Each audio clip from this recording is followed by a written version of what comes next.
byiringiro bidashira Imana ikomeye Imana tuyahera hera hariho imbaraga wadusigiye zamuka wera data reka zimanuke ziganze hano hano materaniro yuzuye imbaraga z'Imana turagukeneye turakubaritse turaguhamagaye ngo ngwino udushoboze haba ariko bizakwesera ubujuma ubashe kubakika kandi mu buryo bw'indirimbo mu buryo bw'ijambo ry'Imana mu buryo bw'amasengesho kugira ngo bidufashe kandi dusindagize mu nzira ijambo ry'Uhoraho Imana ngaho ngwino ubane natwe kandi udufashe ukomeze mu izina rya Yesu Kristo amen.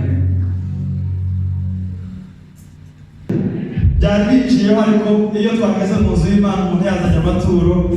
icyiza cy'abantu ni uko ibiseke biba bifunguye rero reka mbasabe tubanza dutanga amaturo hanyuma tubone kubakira abaririmbe Imana ibahe umugisha tubikore vuba vuba badufashije hariya bakoze n'uburyo dushobora komeze muhaguruka bayagendanye Imana ibahe umugisha bagendanye amashimwe ibyacumi hariho umwana uteranye kuvuga ngo wituro ngo by'umutima ukuzi